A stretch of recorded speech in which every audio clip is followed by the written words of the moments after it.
Senhor Jesus, hoje dia 12 de março de 2025, estamos no nosso terceiro capítulo das orações bíblicas com resposta.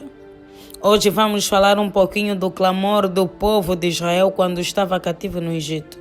Vamos ler o livro de Êxodo, capítulo 3, a partir do versículo 7, e assim diz a palavra do Senhor.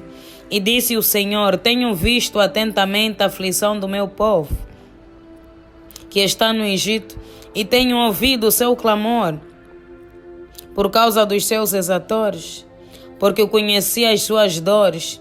Portanto, desci para livrá-lo da mão dos egípcios e para fazê-lo subir daquela terra a uma terra boa e larga, uma terra que mana leite e mel, ao lugar do cananeu e do eteu e do amorreu e do ferezeu e do eveu e do jebuseu.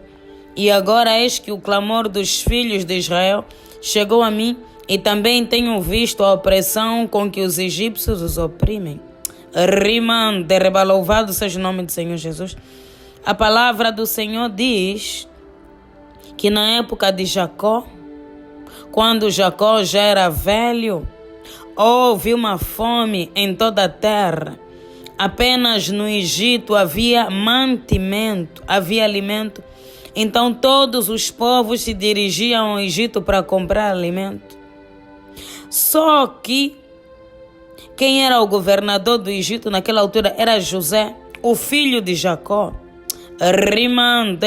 O filho de Jacó é que recebeu essa estratégia da parte de Deus para guardar alimento. Porque quando nós temos intimidade com Deus, Deus nos revela o profundo e o escondido. Antes de acontecer, Deus já havia falado com o seu servo. E Deus deu a estratégia, e José guardou alimento para essa altura de fome. Então a família de Jacó partiu para o Egito e lá ficou. E daí começaram a multiplicar-se. Assim nasceu o povo de Israel no Egito. Nessa fase que nós lemos, o povo já era numeroso. Já haviam se passado muitos anos, o povo era numeroso, era robusto. O povo de Israel era um povo forte. Porque quem tem a marca de Deus, ele é diferente. Ele se destaca sempre em alguma coisa. Faraó percebeu que aquele povo tinha alguma coisa diferente. Era um povo forte, e ele temeu que um dia esse povo pudesse se levantar contra ele. Então ele começou a escravizar esse povo. E também pediu para que todos os bebês do sexo masculino fossem mortos, como quem diz, eles já são muitos, já são fortes, que não nasçam mais homens, porque senão se tornarão um exército grande contra mim. Mas o povo clamou a Deus. E nessa passagem que nós lemos, Deus apareceu para o seu servo Moisés, porque Deus escolheu Moisés como libertador do povo. Moisés também vivia no Egito. Moisés foi criado pela irmã de Faraó, justamente porque ele nasceu numa época que os meninos estavam a ser mortos. A mãe dele jogou ele no rio, à beira do rio, e a irmã de Faraó recolheu e o criou como mãe. Então Deus levantou esse homem, que também vivia no meio do povo, no Egito, melhor dizendo, para libertar o povo. Deus ouviu o clamor do povo. Deus atendeu, o povo orou, o povo clamou, Deus nos liberta. Estamos cansados, estamos sobrecarregados, olha para nós, olha para a nossa escravidão.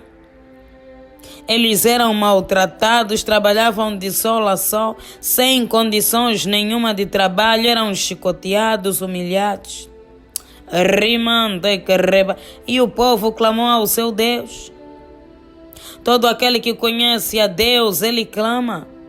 porque Ele sabe que o socorro vem do alto, o livramento vem do alto. Deus é o nosso socorro bem presente na angústia. Deus, Ele livra o seu povo. Deus, Ele liberta o seu povo de toda a escravidão. Mas nós precisamos clamar. Nós precisamos buscar o auxílio do Senhor. Felizmente, Deus ouviu o clamor desse povo sofrido e levantou o seu servo, o seu profeta. Deus vai levantar alguém para te ajudar. Deus vai levantar alguém para te auxiliar. Não serás confundido, não serás envergonhado. Aquilo que você não consegue fazer, não pode. Deus vai dar um auxílio. Tem sempre alguém disposto a fazer a vontade de Deus, a ouvir o chamado de Deus, assim como Moisés. E Deus vai dar uma ordem: vai lá e ajuda o meu servo. Vai lá e ajuda o meu filho. O socorro virá. Esse povo sofreu por muito tempo, mas veio o livramento, veio o socorro, porque Deus nunca abandona o seu povo.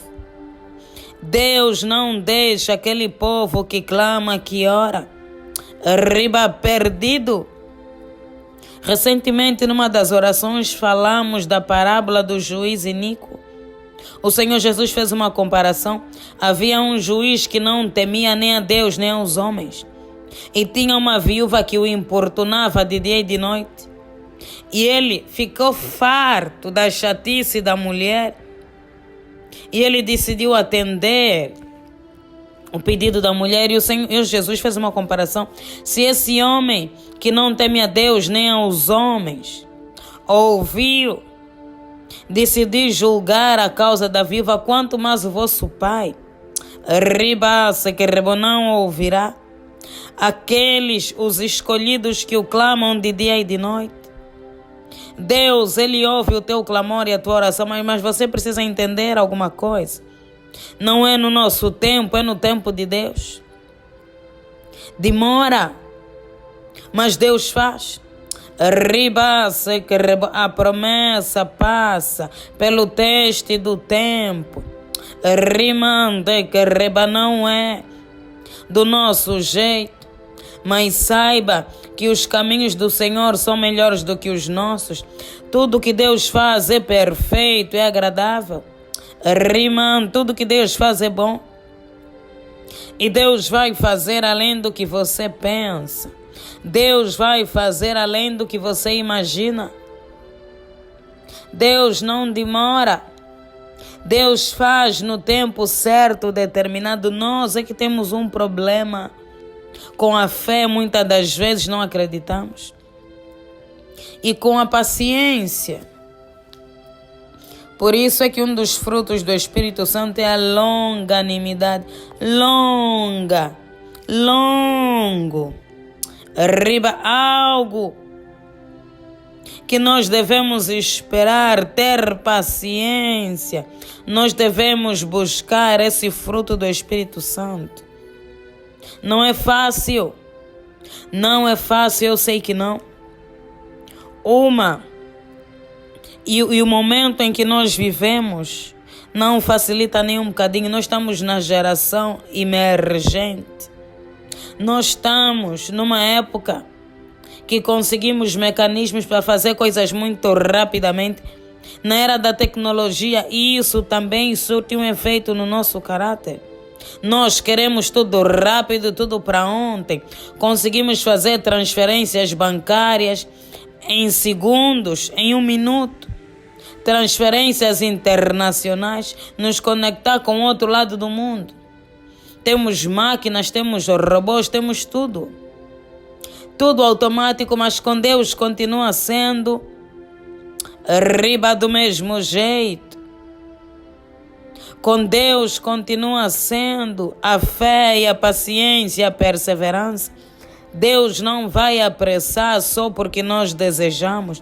Deus vai apressar se Ele achar que pode e deve. Porque Deus nunca vai fazer alguma coisa que seja nociva para a nossa vida. Porque muitas vezes não estamos preparados para receber certas bênçãos. Por isso devemos ficar posicionados, preparados. Quanto mais perto de Deus estivermos, melhor para nós. Rimando, se resistirmos, é pior. Se murmurarmos, é pior. Ribase que o povo de Israel, depois de ser liberto do Egito, ficou lá no deserto anos e anos, por causa da murmuração. Então creia que Deus ouvirá o teu clamor, a tua oração, não importa o tempo. Busque capacitação do Espírito Santo para esperar com paciência no Senhor. Em nome de Jesus.